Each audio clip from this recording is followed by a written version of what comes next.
Hi folks, this autumn is going to be very hot because we are getting the big battle of the year. So the two giants, Sony and Canon, will announce their most important full-frame cameras, the cameras that sell in bigger numbers. Those are the Sony A75 and the Canon R6 Mark III. In my previous video I talked to you about the Sony A75. I leaked a couple of images and a couple of info, and today I want to focus more on the Canon R6 Mark III, but by the end of the video I will give you some updates on the A75.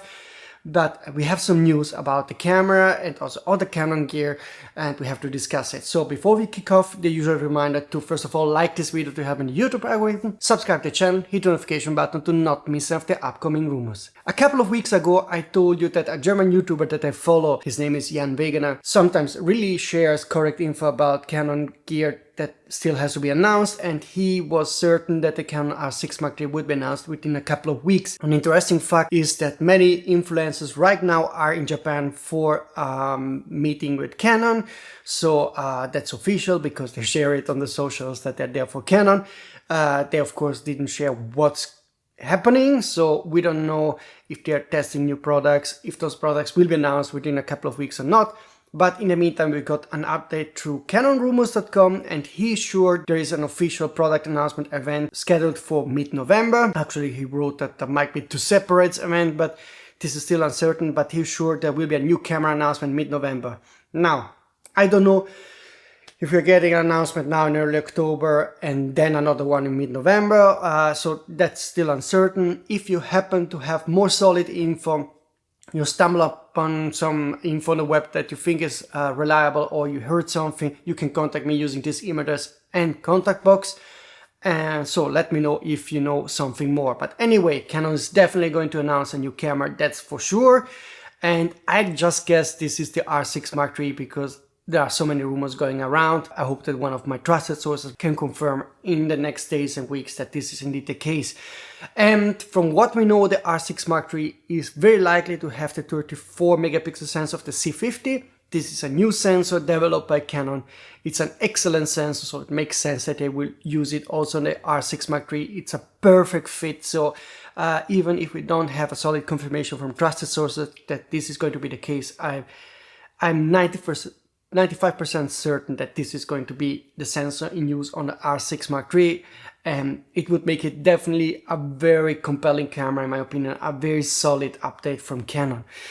Now, moving on to more Canon rumors, there appears that there might be more stuff coming, because also the R7 Mark II is likely to be announced. The R7 Mark II is the aps-c camera from Canon, a more entry-level camera, and also this one is likely to be announced soon. So Canon has a full frame and the aps-c camera, both coming very soon. I don't know if, for example, the R6 Mark III will be announced in October, the R7 II in November, or vice versa. That still has to be seen, but there are also some rumored specs about this camera, that it has a 32 megapixel sensor, no mechanical shutter, maybe up to 40 frames per second in electronic shutter, obviously, 0.9x equivalent OLED EVF, active cooling, and maybe even the R5II kind of body for this camera. So that's the rumor shared by CanonRumors.com. There is also a rumor about a lens that might be announced by Canon very soon. This would be the 300-600mm 5.6L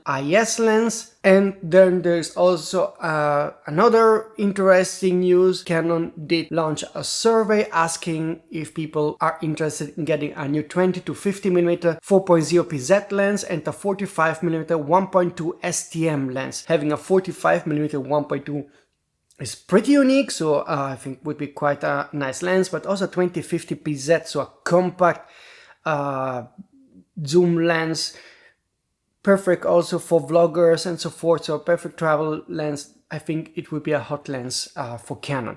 Now moving on to the A75. So I'm still working a lot on this rumor. In the past 24 hours, many readers were kind enough to send me some information, like people having discussed with the Sony manager months ago about this camera, and they told him this, and you know, generally I thought that they were telling me the truth, but still nothing solid. So most actually of those people in discussion with their sources think the Sony A75 will have a new sensor. So whenever you see 33 megapixel on the leaked image, they think this is a new partially stacked sensor and not the same Sony A7 IV sensor. I remain skeptic because I know Sony's history. Sony is known for using a sensor for 2 generations of the camera, like for example Sony A1, Sony A1 II have the same sensor, the Sony A7IV, Sony A7V have the same sensor, but for the A7V I think it would make a ton of sense and you get a new sensor because the older sensor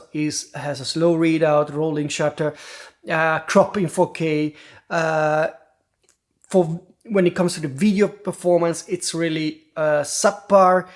When it comes to the photographic image quality, the sensor is really great, so that's not the problem. If you focus on photography, the A7V will be good enough, even if it has the same or a tweaked A7 IV sensor. I hope that in the next days I can give you some more info about this camera. Maybe you're interested when this camera will be announced. I still don't have a final announcement date.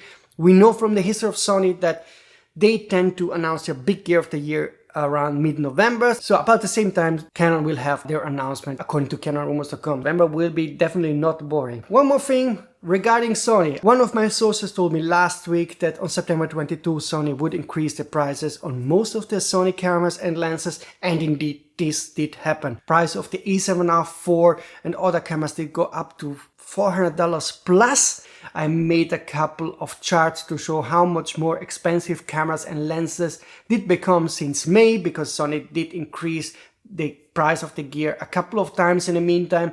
A7S III, so a 5-year-old camera, did go 25% up, plus $800. The Sony A7 III even did go up by 53.9%, and also lenses got more expensive, between plus 8 and plus 40%. Why those different rates of price increases? Because it depends where the gear has been produced. High-end gear, like for example gem lenses or the Sony A1 series, is produced in Japan. That has a certain tariff rate, around 15%, if I recall it right.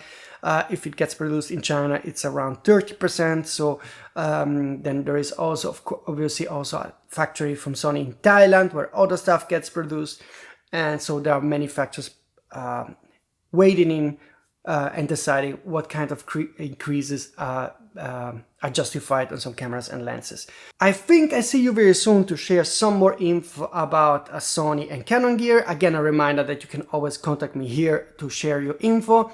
I also know Leica will announce the M11V, so the M11 with electronic viewfinder, and I heard also about other some minor announcement. Of course, Panasonic will announce a 500mm L-mount lens. So there's still some other announcements coming, not only from Canon and Sony. I don't know if Nikon will still have an announcement, maybe a Z9 II or whatever.